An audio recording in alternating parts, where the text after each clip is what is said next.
Boa noite. Para não quebrar o celular, eu trouxe a Bíblia no papel. Essa não corre perigo, certo? Pode cair, a gente pega de volta e ela se recompõe toda, não tem problema. Quero agradecer aos irmãos que me felicitaram pelo dia do meu aniversário e, como presente, ganhei a oportunidade de falar a vocês nessa noite. Espero que eu não fale, mas que Deus fale aquilo que Ele já falou ao meu coração. Amém? Vamos abrir em Isaías, no capítulo 61. Eu quero falar sobre a ação do Espírito Santo na obra missionária, mas eu quero usar como base o texto de Isaías 61 e o texto áureo de missões, que é Atos 1:8. E depois eu pretendo pontuar algumas coisas.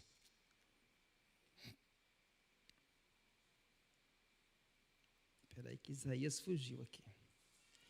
Isaías 61, de 1 a 6, diz assim: O Espírito do Senhor está sobre mim, porque me ungiu para pregar boas novas aos mansos e enviou-me a restaurar os contritos de coração, a proclamar liberdade aos cativos e a abrir prisões e dar liberdade aos presos, a pregoar o ano aceitável do Senhor, o dia da vingança do nosso Deus, e a consolar todos os tristes, a orientar acerca dos tristes de Sião, que se lhe des ornamento por cinza, óleo de gozo por tristeza, vestido de louvor por espírito angustiado, a fim de que se chame árvore de justiça, plantados pelo Senhor, para que ele seja glorificado.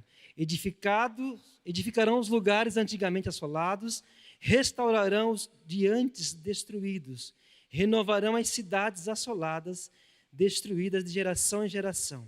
Haverá estrangeiros que apacentarão os vossos rebanhos, e estranhos que serão os vossos lavradores e os vossos vinhateiros. Mas vós sereis chamados sacerdote do Senhor, e vos chamarão ministro do nosso Deus. Comereis a abundância das nações, e na sua glória vos gloriareis. Amém? Nosso Deus e Pai, que essa palavra fique em nossos corações como verdade pura e simples que ela carrega, do poder que o Evangelho tem de transformar vidas, ó Pai. Rogamos que o Teu Espírito Santo nessa noite fale aos nossos corações, como já falou o meu, e que o Teu povo saia daqui edificado, não pelo que eu diga, mas por aquilo que o Senhor tem a dizer a cada um de nós. Em nome de Jesus, amém. Falar do Espírito Santo não é fácil, porque toda a criação e toda a obra da ação de Deus na história é promovida. É a ação do Espírito Santo que faz com que todas as coisas aconteçam. Em Gênesis 1, versículo 1 diz que no princípio criou Deus os céus e a terra, e o Espírito de Deus pairava sobre a face das águas. Lá a expressão hebraica para espírito é ruach. Não é rua, é ruach, o rua, que significa fôlego. E ele está presente na criação, pairando sobre as águas, e ele é o agente criador. Quando Deus faz Adão do pó da terra, ele é apenas um boneco de massa, de argila. Mas quando o rua sopra em suas narinas, ele passa a ser alma vivente. E na velha aliança, a ação do Espírito Santo era esporádica. Quando Davi foi ungido rei, aliás, Saul foi ungido rei, o Espírito Santo tomou posse da vida dele. Ele foi ungido, ele foi qualificado, foi empoderado pelo poder do Espírito Santo para uma função. Assim também, quando Davi foi ungido rei, ele também foi qualificado pelo poder de Deus para aquela função de rei de Israel. E compôs muitos salmos e muitos hinos, inspirado por esse poder, por essa unção do Espírito Santo de Deus. Nós também vemos a ação do Espírito Santo na vida dos profetas. Elias, homem cheio do Espírito Santo, Eliseu e tantos outros profetas que agiram pelo poder do Espírito Santo, inspirado pelo nosso Deus. E o Espírito Santo é Deus em sua plenitude e liberdade. Onde há o Espírito do Senhor, aí há liberdade. Porque a escravidão é quebrada, como diz Isaías, o jugo será quebrado pela unção. E o Espírito Santo também é aquele que age na encarnação do Filho de Deus, no ventre de Maria. O poder do Altíssimo te envolverá. E o que dela será gerado é gerado do Espírito Santo de Deus. Há uma gestação do Espírito Santo de Deus na vida humana. Uma gravidez histórica, né? Podemos assim dizer, no coração das pessoas. Quando nós anunciamos o Evangelho, quando nós proclamamos a palavra de Cristo, nós estamos gestando pessoas com a verdade do Evangelho, e o Espírito Santo vai aplicar aquelas realidades, fertilizar aquelas realidades e fazer um regênesis no coração do pecador. Torná-lo ele uma nova criatura. Porque a gente pode equiparar que o pecador é como era a terra antes da criação. Era sem forma e vazia. Sem a ação do Espírito Santo na vida do pecador, nós somos pessoas sem forma e vazias. É o Espírito Santo em nós que nos dá direção, que nos dá equilíbrio, que nos dá controle, que nos dá forma, que organiza a nossa vida. Então, a ação do Espírito Santo na obra missionária é essa reorganização da vida humana. Botar as coisas no lugar. Na criação, quando Deus disse, haja luz, e houve luz, e a luz trouxe a realidade das coisas, e as coisas foram se remontando pelo poder da palavra, como diz a carta aos Hebreus, que os mundos foram criados, todo o universo e os multiversos, e tudo que a ciência descubra como universo, foi criado pelo nosso Deus. Não há um ser existente que não seja criado pelo poder do nosso Deus. E o Espírito Santo é Deus, ele é uma pessoa, ele tem vontade, ele se entristece, ele se alegra, ele se regozija, ele tem vontade, ele direciona, ele capacita, ele qualifica, ele é co-criador, é participante na criação, tanto quanto Jesus, o Verbo, como diz João, que no princípio era o Verbo e o Verbo era Deus, e tudo quanto se fez, sem ele nada que foi feito se fez. Ele também participa da criação de todas as coisas.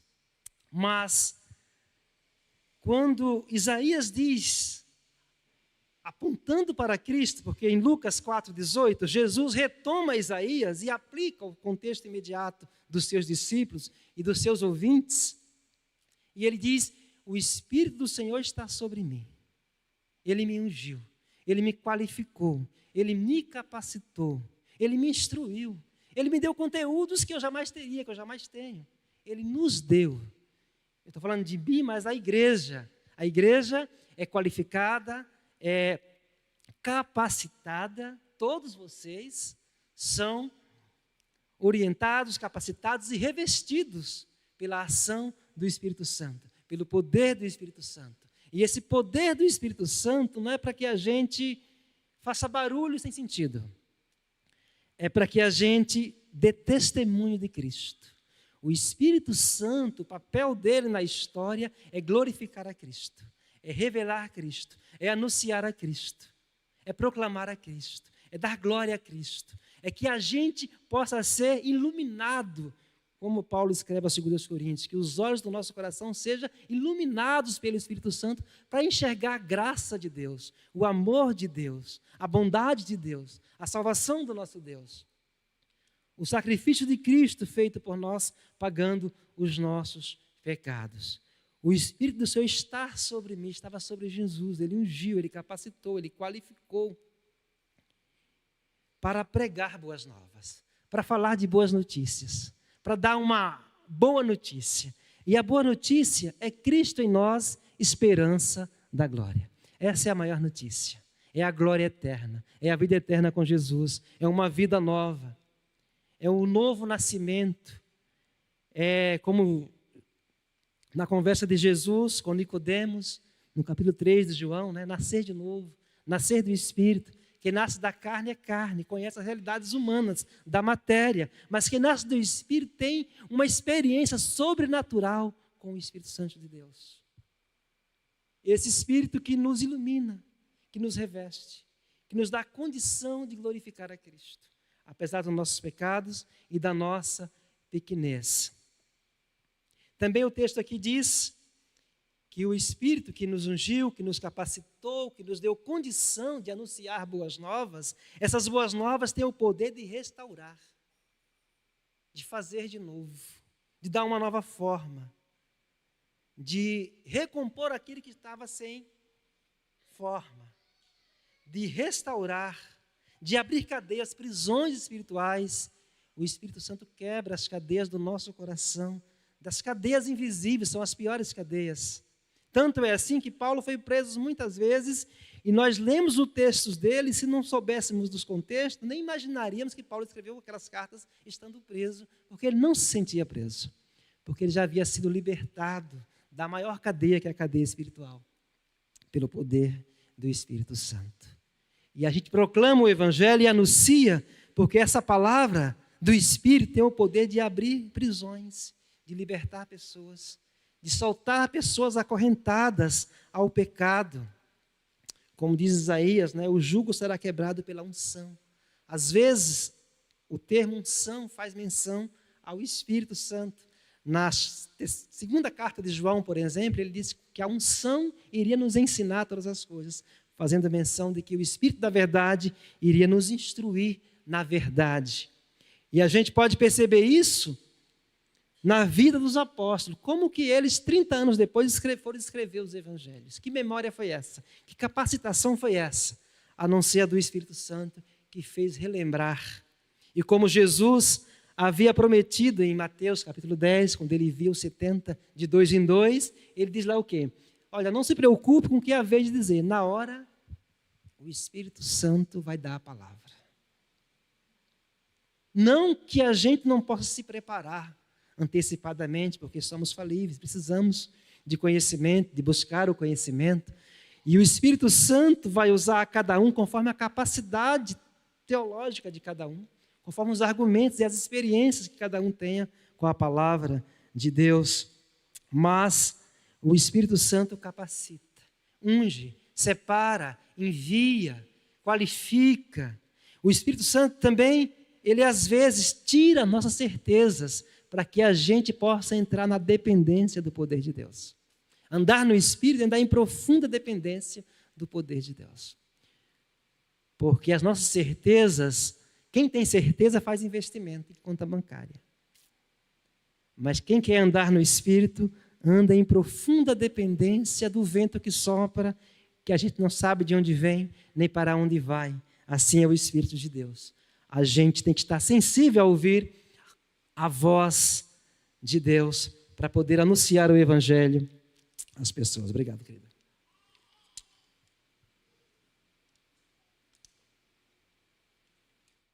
E o texto de Isaías continua a ordenar os que ele deu ornamento por cinza, óleo de gozo e por tristeza, vestido de louvor por espírito angustiado. O Espírito Santo no coração do pecador, quando ouve o Evangelho de Cristo, acontece essa transformação dessa realidade da tristeza profunda por uma alegria radiante. E essa alegria, desse dunamis, do poder do Espírito Santo, que nos faz sermos motivados a anunciar o Evangelho de Cristo, que nos reveste de alegria, de vontade de comunicar. O Espírito Santo também está intimamente associado ao falar, a palavra proclamada e anunciada pelo Espírito. Ele nos capacita a nos comunicarmos. Lá em Marcos 16, fala que a gente falará novas línguas. Vamos ter a capacidade de nos comunicarmos de várias formas, nos contextualizarmos. É um espírito da criatividade, da comunicação, que a gente naturalmente não tem. Esse espírito também nos dá discernimento, para discernir também os espíritos, as heresias que são anunciadas, aquelas que não têm a ver com a palavra de Deus, com a verdade genuína da palavra de Deus, a qual anunciamos. E o Espírito Santo também nos inspira ao louvor. O Espírito Santo nos unge, nos capacita a proclamar libertação aos cativos, mas também nos reveste de louvor, de gratidão, de exultação, de júbilo por essa nova experiência que o pecador tem de ter paz no coração por meio de Cristo. De encontrar a verdade do Evangelho que pacifica nossas agonias e as nossas angústias, que nos dá uma direção, um rumo novo, um chão novo para andar. E o Espírito Santo também nos planta como sementes do nosso Deus, para que Ele seja glorificado. Tudo que o Espírito Santo age em nossa vida é para a glorificação do nosso Deus. Às vezes, as pessoas invertem, né? O Espírito Santo capacita, unge e a pessoa quer glória para si mesma, porque se sente superior aos outros, separa pessoas. Mas, na visão do Novo Testamento, o termo usado é em todos, por todos, para que todos participem, comunguem de uma mesma realidade igualitariamente. Está em todos. O Espírito Santo também é aquele que vai edificar lugares antigamente destruídos. E o coração humano é esse lugar que muitas vezes está destruído na existência, mas que a ação renovadora do Espírito Santo reconstrói o coração perdido, angustiado, sem rumo, sem direção, e dá a paz, dá a alegria, dá o acolhimento, dá o pertencimento. O Espírito Santo é aquele que nos filia a Deus, conforme Romanos 8,14. Chamamos Deus de Abba, de paizinho amado. É Jesus que introduz essa realidade de trazer Deus como Pai próximo. Não o Senhor poderoso nas batalhas dos exércitos, mas o Deus que é Pai, o Deus que acolhe, o Deus que sabe ser Pai, que dá boas coisas aos filhos que lhe o pedires. E Lucas dará o Espírito Santo àqueles que lhe o pedires. Jesus disse: vós que sois maus, os melhores pais, é chamado de maus, sabeis dar boas dádivas aos vossos filhos, quanto mais o vosso Pai que está nos céus, dará o Espírito Santo àqueles que lhe pedires. E o Espírito Santo, no Novo Testamento, o Ruas da criação, ele é o Paracleto, ele é o Consolador, ele também é chamado de advogado, daquele que está ao lado. Outro termo usado é o Consolador, aquele que nos consola. Então, os lugares arruinados do nosso coração é reconstruído por essa ação do Espírito Santo. Esses lugares antigamente assolados serão restaurados em Cristo. Vidas destruídas com o poder do Evangelho serão reconstruídas, restauradas, reencaminhadas e ganham um novo significado para andar, para ser e para existir. E no versículo 6 ele fala: e vós sereis chamados sacerdotes do nosso Deus. E todos nós, hoje, na graça de Cristo, somos feitos sacerdotes, conforme o Apocalipse. Sacerdotes para oferecer sacrifício de louvor a Deus, para apresentar o homem a Deus e Deus ao homem.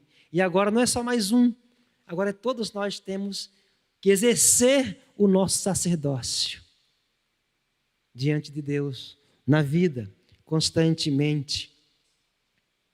Somos ministros, servos. Ministros parece que é um termo que empodera a gente, né? Ele é um ministro da justiça. Ele é um servo da justiça.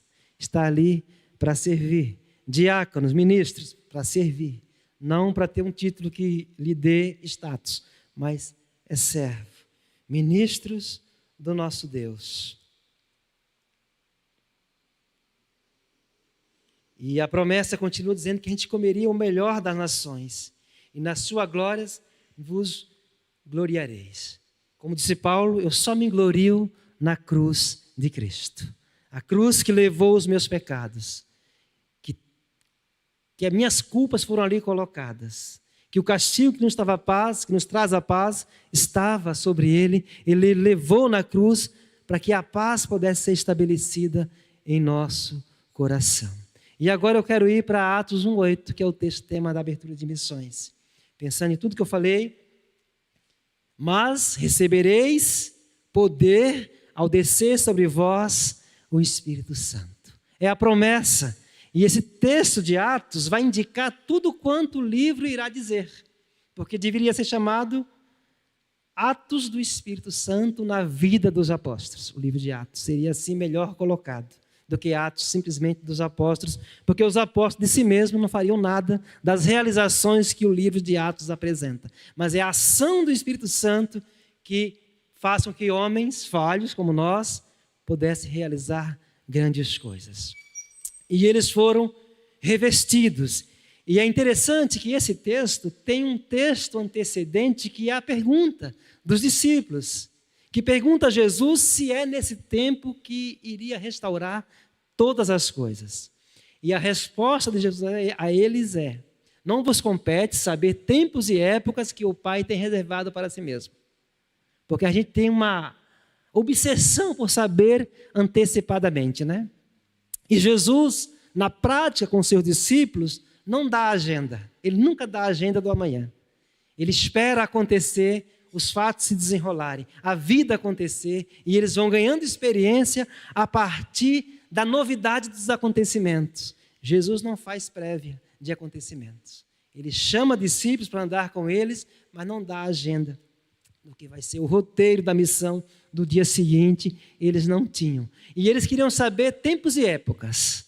Se aquele era o momento de Israel ser tirado daquela condição de escravos de Roma.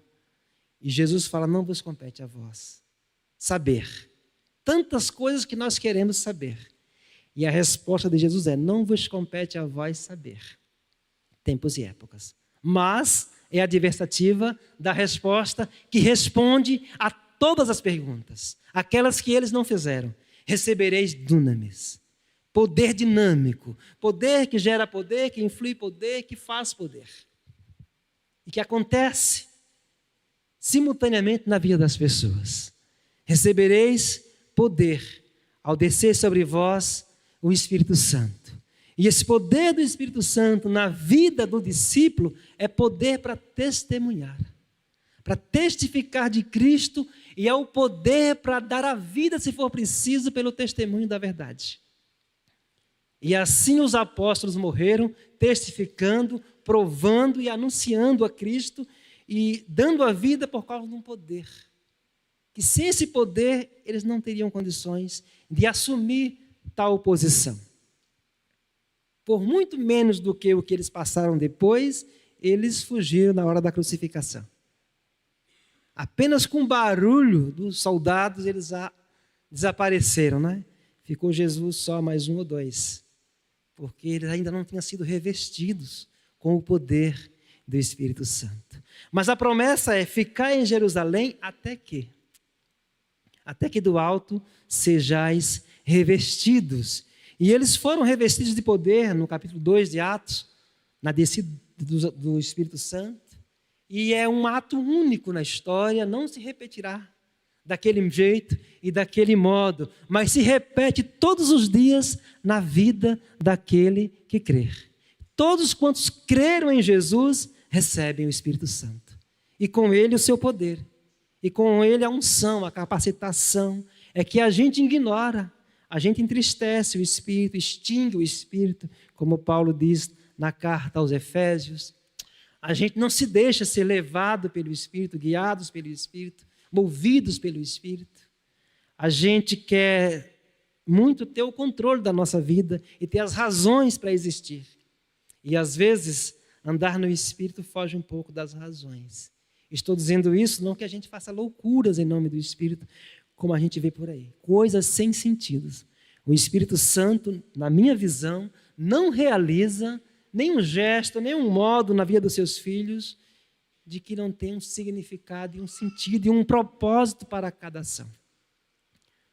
As ações que o Espírito Santo promove na vida da igreja e na vida dos servos de Cristo são ações que glorificam a Cristo, que exorta a igreja e que edifica o corpo.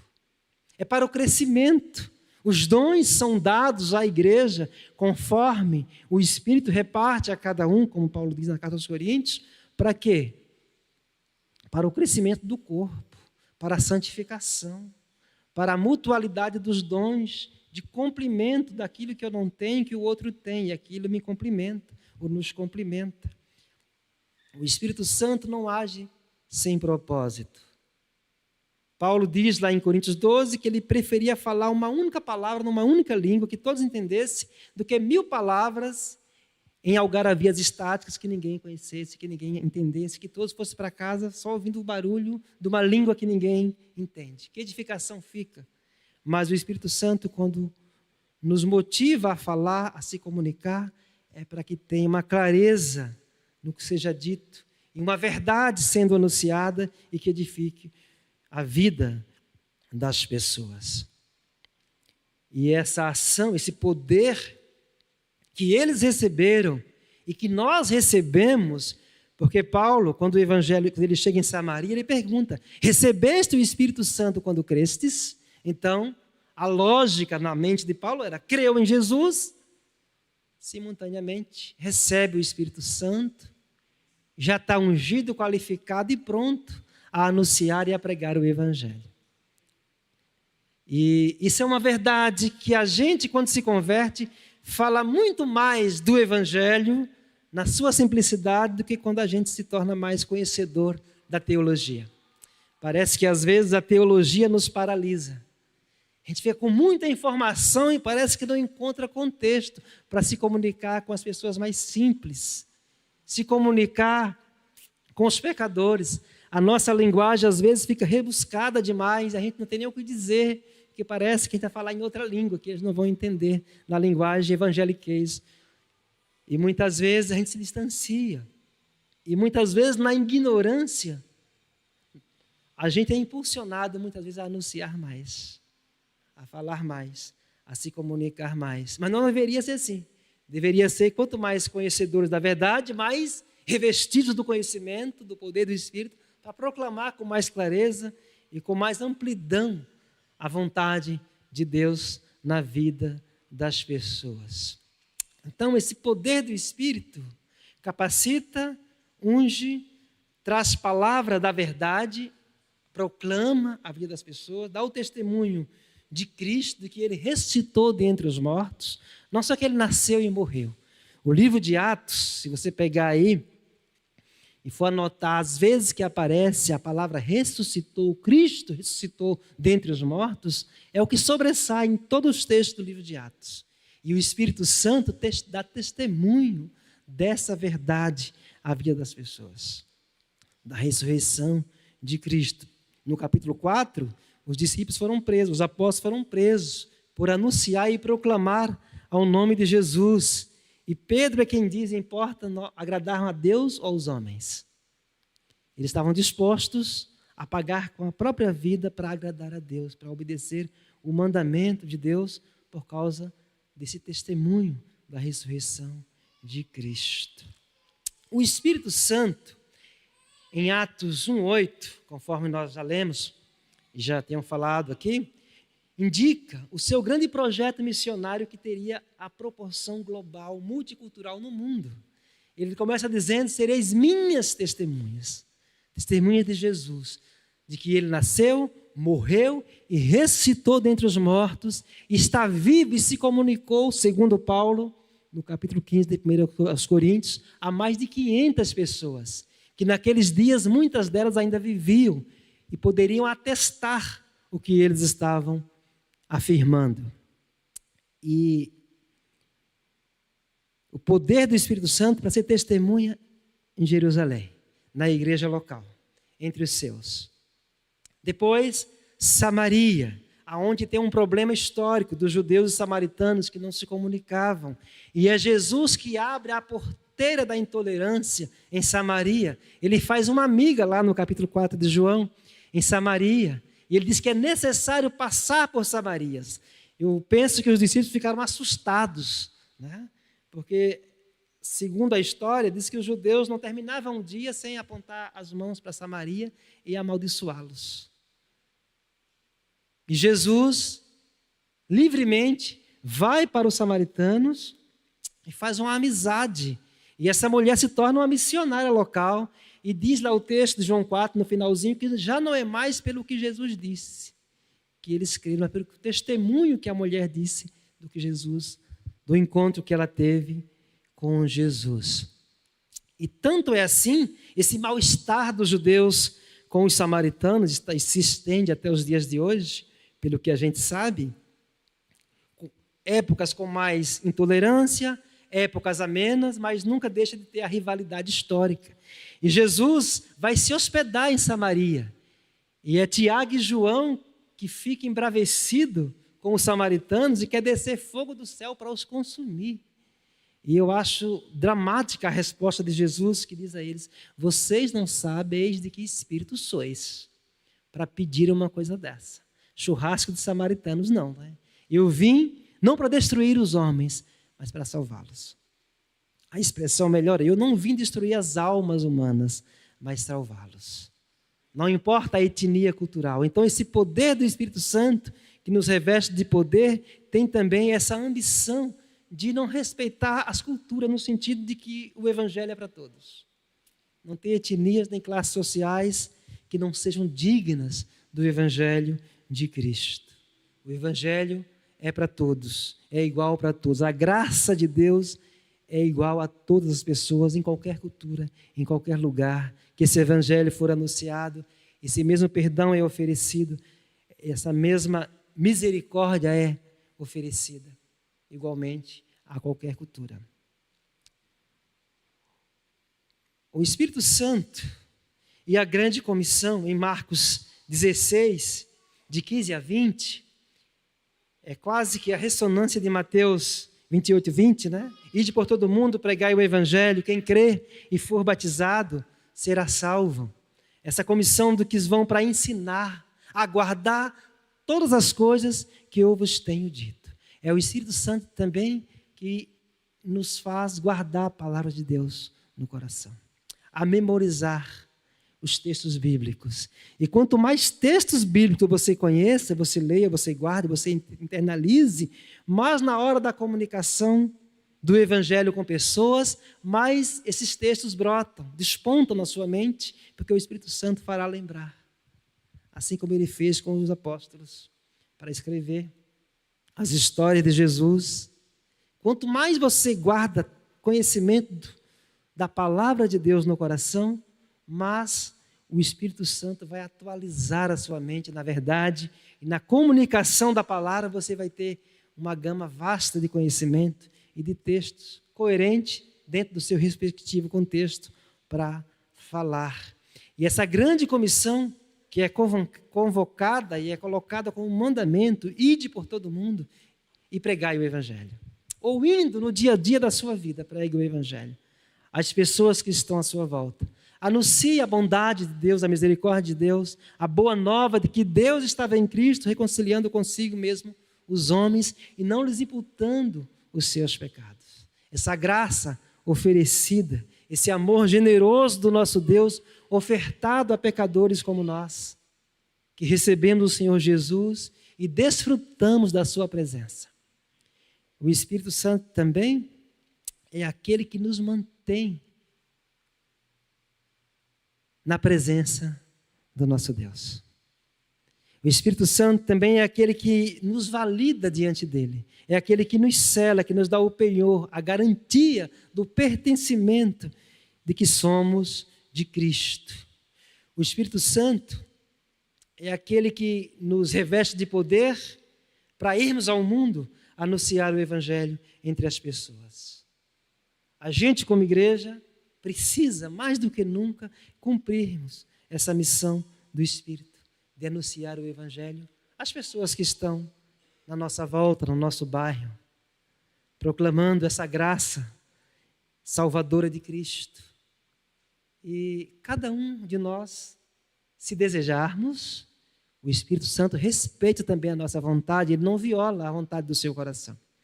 Mas se você se encher de vontade, de ardor, de desejo de comunicar o Evangelho, saiba, ele vai te capacitar, ele vai te usar para proclamar o Evangelho de Cristo. O Espírito Santo também é a promessa de que a igreja seria revestida de poder. Lucas 24, 45, 49, diz: ficai em Jerusalém até que a promessa se cumpra, até que sereis revestidos do poder. Isso acontece no Pentecoste. O Espírito Santo também é aquele que mobiliza a igreja na obra missionária. Através dos séculos, Atos 1:8 tem sido vivido através de homens e mulheres que aceitaram o desafio de irem, de saírem e de proclamarem o evangelho redentor de Cristo, que salva vidas. E o papel da igreja é enxergar os vocacionados, é interceder pelos vocacionados e enviar os vocacionados e sustentar os vocacionados em oração e em auxílio financeiro, se assim for necessário. E a manter a comunicação com os seus vocacionados no envio para o anúncio da palavra de Deus. O Espírito Santo também é ele que reacende no coração dos discípulos a chama, a paixão por anunciar a Jesus. O Espírito Santo, no nosso coração, ele quase que nos deixa num estado de compulsão por falar de Jesus. Eu falo muito pouco, mas se o assunto for Jesus, às vezes quase que eu não me calo, eu tenho que me controlar. Porque eu sou fascinado pela pessoa de Jesus. Porque Ele é. E pelas as manifestações dele nos evangelhos. Pela graça manifesta a pecadores. Pela liberdade que ele tinha de transitar entre o poder romano, o poder político, o poder religioso, sem se deixar enquadrar, nem se vincular a nenhum partido, a nenhuma ideologia daquelas que estavam fortes naqueles dias. Ele transita sobre tudo sem se deixar manchar por nenhum deles. E tem a palavra profética libertadora para todos. Denuncia o pecado de religiosos, de hipócritas, denuncia muitas vezes o poder romano, denuncia muitas vezes a incredulidade dos seus discípulos, conforme Marcos 14, lança-lhe no rosto a sua incredulidade, a incapacidade de crer na ressurreição ou no testemunho de uma mulher. No capítulo 14 de Marcos, essa realidade é apresentada. Jesus acaba dando testemunho de si mesmo, porque as suas supostas testemunhas foram incapazes de crerem no testemunho de pessoas que conviveram, que eles conheciam. E talvez a dúvida maior que eles carregavam no coração era o preconceito por ser uma mulher, das quais havia sido expulso muitos demônios, Maria Madalena. Talvez se fosse Pedro dizendo, quem sabe eles creriam. Mas Jesus lança-lhes em rosto a sua incredulidade, mas envia. Mas dá a missão. Não despreza por conta deles terem sido incrédulos naquele contexto, daquela ocasião. E muitas vezes nós somos incrédulos das ações de Deus na história, na vida das pessoas. Muitas vezes não cremos que pessoas possam ser transformadas, que aquela pessoa especificamente. A gente elege umas pessoas para serem transformadas e outras não, né? Mas, mesmo assim, mesmo descrente, muitas vezes Deus nos envia. Jesus nos envia. E a gente pode voltar atrás e refazer o caminho, como eles fizeram e foram testemunhar. E quando foram revestidos, proclamaram o Espírito Santo. Então o Espírito Santo reacende no nosso coração. E esse é o meu clamor nessa noite. Que ele primeiro reacenda no meu coração esse ardor, esse amor pela palavra do Evangelho e pelo anúncio da verdade de Cristo. De que Cristo salva o pecador. Que pecador, seja ele quem seja, pode ser perdoado por causa do sangue de Jesus derramado na cruz pelos nossos pecados. Que não é privilégio nosso apenas receber Jesus como Salvador. Qualquer pessoa que crer, recebe perdão de pecados, paz com Deus, vida eterna com Ele. E galardões indefinidos, conforme a palavra dele assim nos garante, as suas promessas. O Espírito Santo também é Ele que escolhe, é Ele que separa. Atos 13, 1 e 2, enquanto Barnabé e Saulo jejuavam e orando, o Espírito Santo falou: separai-me, Paulo e Barnabé, para a obra que eu vos tenho enviado. E a base missionária migra de Jerusalém para Antioquia. E lá estabelece uma igreja. E eles anunciam, na sua primeira viagem, o evangelho ali. Mas é o Espírito Santo que separa, que capacita, que qualifica e que separa. Mas separa aqueles que estão orando, jejuando e desejosos de que Deus converta pessoas, de que o evangelho cresça. Eles estavam com esse desejo no coração. Por isso eles foram separados. Se eles estivessem distraídos dessa realidade, o Espírito Santo iria separar outros. E muitas vezes nós não fomos chamados para uma missão e separados porque estamos distraídos, ocupados com outras coisas que não o anúncio do evangelho. Então é o Espírito Santo que separa os vocacionados para a missão. É também o Espírito Santo quem reveste de poder os obreiros chamados para a obra missionária. Sem a ação do Espírito Santo, a gente não faz missões. Porque a gente não faz missões no braço, na força, mas no poder do nosso Deus. Se a gente for fazer missões no braço, na força da nossa vontade humana, os resultados são catastróficos. Porque é no agir de Deus, é no sobrenatural de Deus que vai operar na vida do missionário e na vida das pessoas com as quais os missionários estão tendo contato. O Espírito Santo vai agir naquele contexto. Ele também qualifica homens e mulheres aparentemente incapazes. Nós não temos condição alguma de estar aqui. Eu, pelo menos, não tenho de mim mesmo condição de estar aqui falando a igreja de Cristo. Você também não. Mas é o Espírito Santo que põe no seu coração o conteúdo, o desejo, a verdade. Basta você querer. Ele vai te revestir e dentro da sua simplicidade, da sua realidade, da sua compreensão do Evangelho, você vai anunciar a Cristo. Não é obrigado a fazer com a profundidade do pastor Alberto, que conhece os textos bíblicos para lá e para cá e pega um versículo e prega 2 meses. Você pode fazer a sua versão da verdade, não alterando a verdade, é a versão em você, do que aquilo significa para você e do que aquilo glorifica a Cristo. E na sua simplicidade, se houver desejo sincero de comunicar o Evangelho, o Espírito vai validar a sua vontade e vai usar você na vida das pessoas. Ele reveste de poder.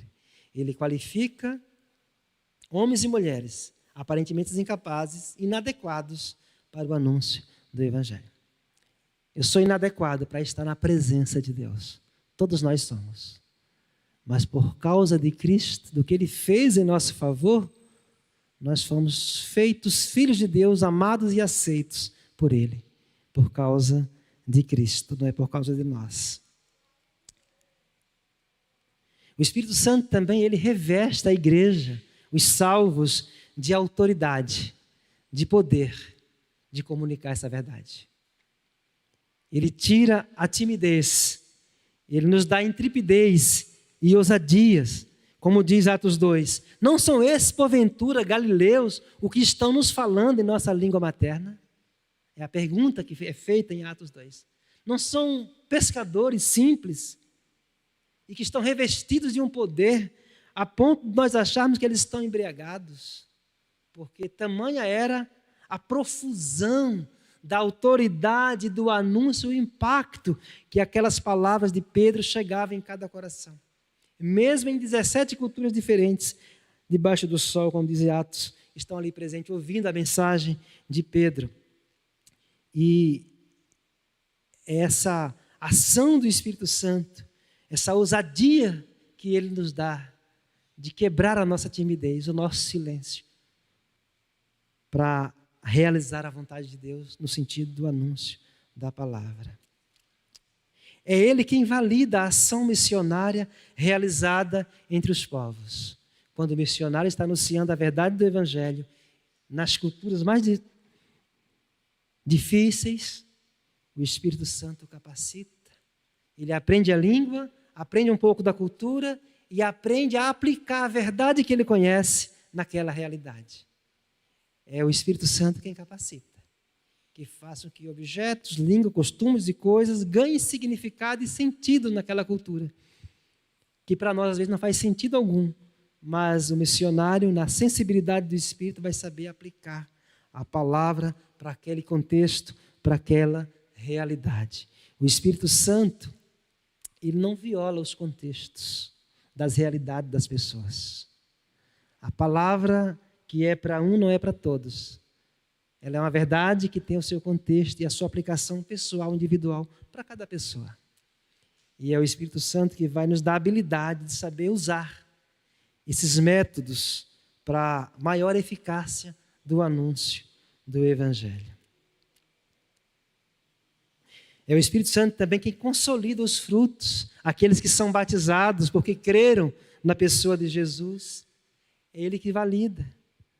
É Ele que traz a alegria ao coração do anunciador nos resultados do trabalho, do esforço, daqueles estudos, daquela pregação, daqueles encontros.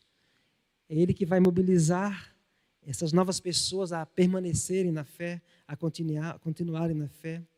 É Ele também, o Espírito Santo, que orienta a igreja local em suas decisões. Atos 15, a grande assembleia lá, democrática.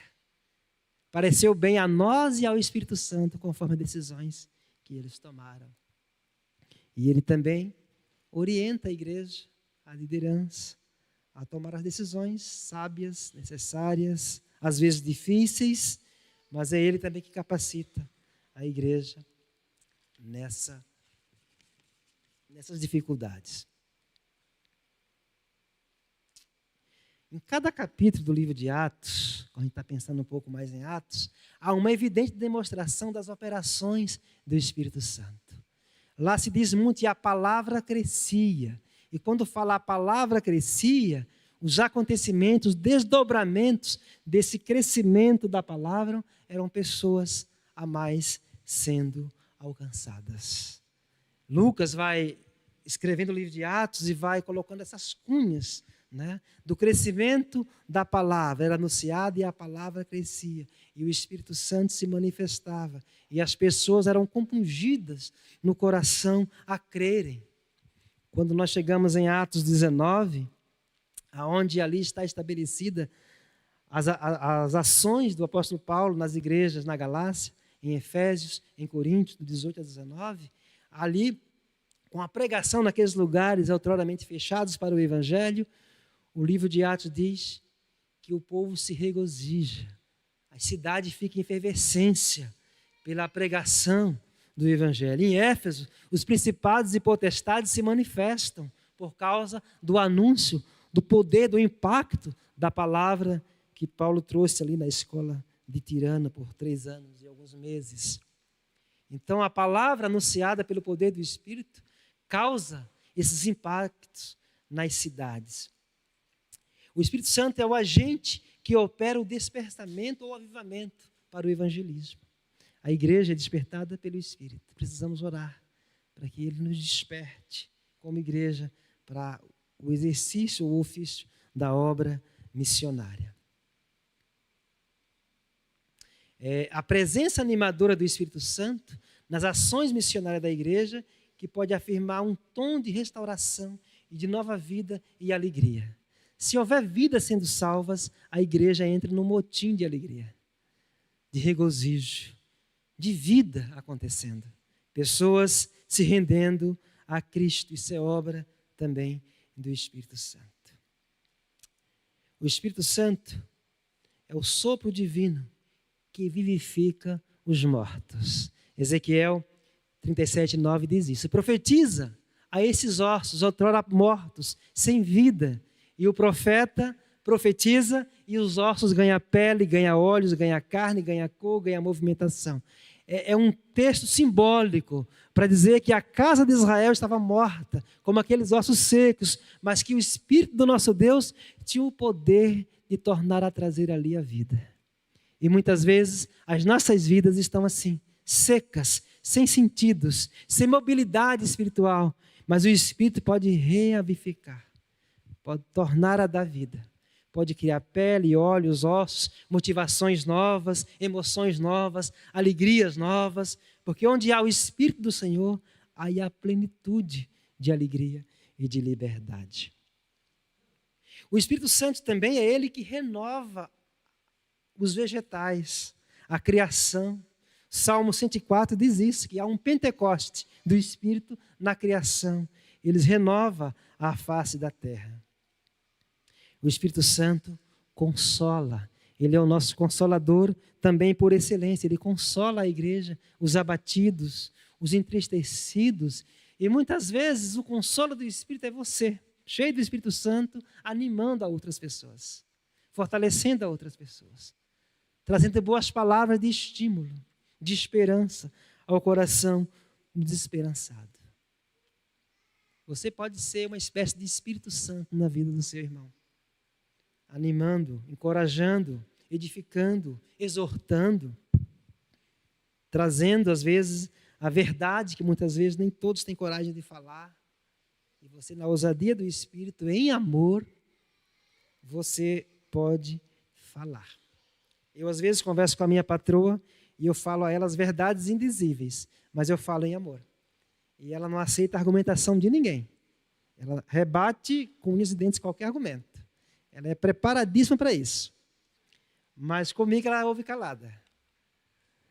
Eu falo em amor e eu falo verdades que o ajudarão.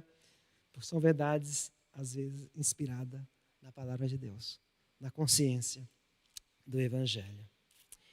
O Espírito Santo consola, o Espírito Santo convence.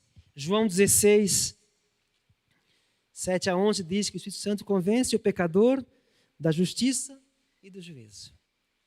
Quando ele vier, Jesus fala, se eu não for, o Consolador não virá, porque parece que os discípulos queriam que o Jesus ficasse na terra ressuscitado. Mas é melhor Jesus em nós do que Jesus conosco. Eles tinham Jesus conosco, Jesus ao lado. Jesus estava avisando, conscientizando, do capítulo 13 ao 17, é uma conversa que ele faz aos seus discípulos, de consolo, de exortação e de acolhimento e de conscientização da ausência física dele, de que agora eles iriam se relacionar com ele pela fé, não mais de modo tátil, sensorial, mas agora pela fé. E Jesus está como que dizendo, é melhor eu em vocês, na pessoa do Espírito Santo, do que eu com vocês. E o Espírito Santo, quando viesse, ele convenceria o mundo do pecado, da justiça e do juízo.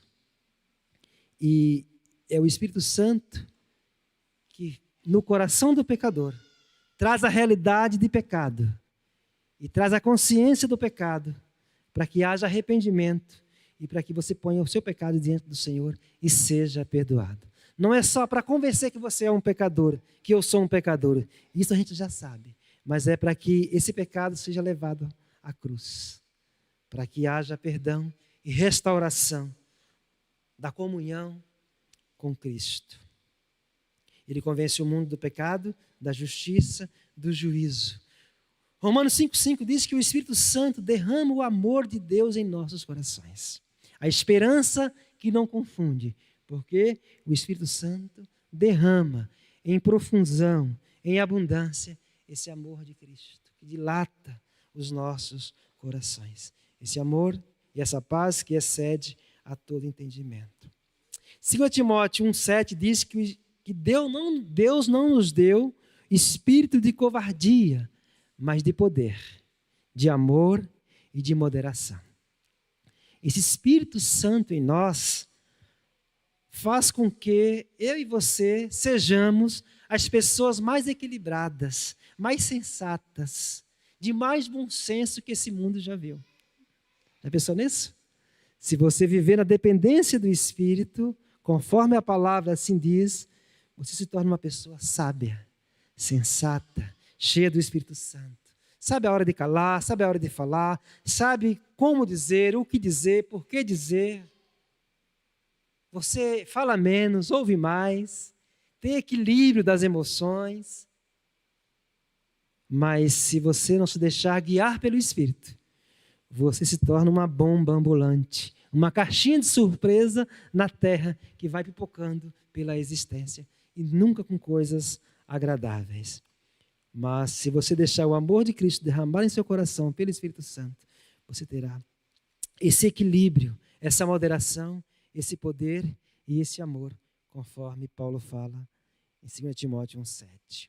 O Espírito Santo, como já disse aqui, é Deus em sua plenitude e liberdade. O Espírito Santo, conforme Tito 3,5, é o Espírito Santo que nos lava, que nos limpa dos nossos pecados. Lá diz, não por obras que tenhamos feito, mas pelo poder regenerador. Ou seja, um regênesis, uma criação nova é feita no nosso coração, na nova criatura, no novo nascimento. Um novo Gênesis acontece de modo perfeito em seu coração, nessa conversão. Não teve o Gênesis que Deus criou, todas as coisas perfeitas e boas, e o homem pegou e estragou o que Deus fez. Agora em Cristo, no nosso ser, no nosso homem interior, essa regeneração, esse resgate da nossa imagem e semelhança com Deus é refeita pela ação do Espírito Santo, por essa nova criação, por essa nova criatura que o Espírito Santo promove. E nós que estamos em Cristo sabemos plenamente o que é isso, porque 2 Coríntios 5,17 diz, se alguém está em Cristo, nova criatura é, as coisas velhas já passaram e tudo se fez novo. Se alguém está em Cristo, um Gênesis de Deus aconteceu no seu coração. Um regênesis, um ressignificado, uma recriação, uma transformação. Um novo ser foi recriado em você para a glorificação do nome de Deus. E 1 Coríntios 6,11 diz que assim, quando Paulo fala daquela lista lá dos homossexuais, dos mentirosos, dos feiticeiros, dos beberrões, dos que andam na carne, eles dizem que assim alguns haviam sido, mas fostes lavados, purificados e santificados pelo Espírito do nosso Deus. O Espírito Santo também promove santificação na igreja. Romanos 8,15 diz que o Espírito Santo nos dá a liberdade de chamar a Deus de Abba, de Pai. Trazer Deus para próximo, para a nossa casa, para a nossa família, para o nosso ser. Que Deus seja a cobertura do nosso coração. Abba, Paizinho. Romanos 8,14 diz que o Espírito Santo é Ele que nos guia, que nos orienta e que nos filia a Deus. É Ele que dá testemunho no nosso espírito de que somos filhos de Deus, que pertencemos a Deus. Você sabe que é salvo porque o Espírito Santo sela e dá testemunho da transformação de Cristo no seu coração. Ele valida o seu novo ser em Deus. Ele dá testemunho contínuo dessa realidade. E agora, quem poderá nos separar do amor de Deus? Quem? Se o Espírito de Deus habita em nós. Se Deus é por nós, quem será contra nós? Quem pode nos afastar dessa graça, desse Espírito, desse amor? Paulo diz, nem a vida, nem a morte, nem anjos, nem principado, nem potestade, nem o presente, nem o porvir, nem os ovos, nem os ETs, nem qualquer coisa que apareça nesse mundo. Se vai aparecer, ou se aparecer, pode, nenhuma outra criatura que venha a ser descoberta, em qualquer dimensão que se descubra, tem esse poder de nos separar do amor de Deus. E quem garante isso é Jesus. Aquele que vem a mim, de modo algum eu lançarei fora, e ninguém tem o poder de arrancá-lo das minhas mãos. Você creu em Jesus? Você está seguro, guardado. Se tem uma âncora, sabe aquela âncora que faz com que o navio não seja levado pelas ondas do mar? Que estabelece segurança e firmeza a um navio? A carta aos Hebreus diz que nós que cremos em Cristo, que somos selados pelo Espírito Santo, temos uma âncora no céu, no Santo dos Santos, de onde ninguém pode nos arrancar de lá. Na linguagem de Paulo, estamos assentados em Cristo nas regiões celestiais, guardados. Na linguagem de Paulo em Colossenses, estamos escondidos em Cristo Jesus. Ninguém nos acha para nos destruir e para nos separar, porque em Cristo você está guardado. Creia nessa verdade, nessa realidade, de que Ele é aquele que nos guarda, que nos protege, e que cuida da nossa vida. E que ninguém tem o poder de arrebatá-los das suas mãos. Você está garantido. E Paulo, escrevendo aos Efésios, no capítulo 1, ele fala: e vos vivificou, nos deu vida de novo, estando vós mortos em delitos e pecados. Delitos são pecados deliberados, que eu escolho praticar.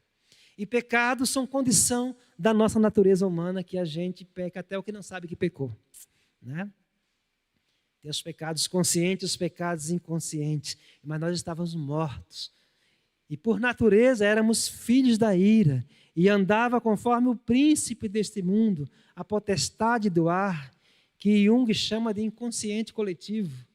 E que opera, atua, realiza as suas obras más nos filhos da desobediência. Mas vós, filhos de Deus, não aprendestes assim a Cristo. Nós não andamos segundo o curso desse mundo. Não andamos movidos nem guiados pelos principados e potestades do ar. Mas nós somos guiados pelo Espírito Santo do nosso Deus, que tem uma direção certa, a casa do Pai, que tem um rumo certo, a pessoa de Jesus, e que na terra, na existência, tem trabalho, tem função, tem significado, tem sentido de ser, tem razão de ser, tem um reino para ser, para servir, para atuar e para agir, e Ele capacita para isso. E finalizando, o Espírito Santo mortifica as obras da carne no nosso corpo mortal, pelo poder do Evangelho. Romanos 8,13 diz isso. E também é o Espírito Santo que insere o novo crente no corpo de Cristo. Romanos 12, aliás, 1 Coríntios 12 e Romanos 6:12 a 4. E por último, o Espírito Santo, que nos dá poder ao recebermos sobre vós o Espírito Santo, ele nos dá a garantia. Ele é o penhor, ele é a troca. Ele habita em nós para que a gente tenha a garantia da eternidade conosco. A garantia de que nós seremos ressuscitados com Cristo e habitaremos com eles e seremos deles, é o penhor do Espírito. Enquanto estamos nesse mundo, nesse corpo de pecado, que às vezes a gente se sente inviável, a gente se sente despreparado, a gente se sente menor do que a missão, menor do que a graça, e somos realmente menor, somos pecadores, a gente se sente invalidados, apesar de ter uma fé confessional. Esse Espírito Santo é a garantia de que Cristo não nos deixará para trás. Ele botou o Espírito dele em nós, ele habita conosco, ele é o selo. É a certeza de que aquela encomenda chega ao destino certo, né? No tempo das cartas, quando você mandava um envelope, botava um selo, né? Que garantia de que aquele conteúdo chegaria ao endereço certo. E o Espírito Santo é o selo de Deus em nós, a garantia de que nós estamos na direção certa, no rumo certo, no caminho certo, e que temos um reino certo para agir no mundo, e temos o reino celestial com Cristo para habitar e passarmos a eternidade. E por último, Efésios 4, de 3 a 6, o Espírito Santo é o promotor da unidade da igreja. Ele promove, ele catalisa os relacionamentos na unidade do corpo de Cristo. Há um só corpo, há um só batismo, há um só Espírito. Todos fomos batizados, selados, mergulhados nesse Espírito. Nós somos batizados nas águas como testemunho público da fé, mas o batismo que nos valida para a eternidade é o selo do novo nascimento. Sem esse batismo aqui, e com o batismo do Espírito Santo, do novo nascimento, nós estamos garantidos para a eternidade. Mas só com aquele batismo, sem o batismo do Espírito Santo, nós não temos eternidade nenhuma no coração, nem garantia nenhuma de que estaremos na eternidade com Cristo, se não nascermos de novo, se não ganharmos de Deus um novo coração, se Ele não escrever em nosso coração as suas leis, para que nós possamos obedecer não mais com tutores que digam a nós o que devemos fazer, mas que o seu Espírito traga a consciência das realidades da palavra de Deus, aquilo que deve ser praticado e vivido em nossas vidas. Amém? Que Deus abençoe. Que nós possamos receber esse poder do Espírito Santo para testemunharmos das verdades de Deus. Era isso que eu queria deixar com os irmãos. Vamos orar? Nosso Deus e Pai, a Tua palavra foi anunciada, o Teu Espírito foi proclamado aqui como aquele que age, como aquele que atua, como aquele que capacita, como aquele que solidifica o trabalho dessa igreja na vida das pessoas, como aquele que resgata as pessoas, como aquele que convence do nosso pecado, o homem, do pecado, da justiça e do juízo, aquele que consola o coração do que está entristecido, aquele que exorta, que denuncia o pecado e que nos valida diante de Deus, que também sela o nosso coração para a eternidade. Que nessa campanha de missões possamos estarmos sensíveis a Deus, não só nessa campanha, mas sempre, a ouvirmos a voz do Teu Espírito e a anunciar o ano aceitável do Senhor, a pregar àqueles que estão encarcerados em prisões espirituais a libertação que há em Cristo, o nosso único e suficiente Salvador. Em nome de quem oramos. Amém.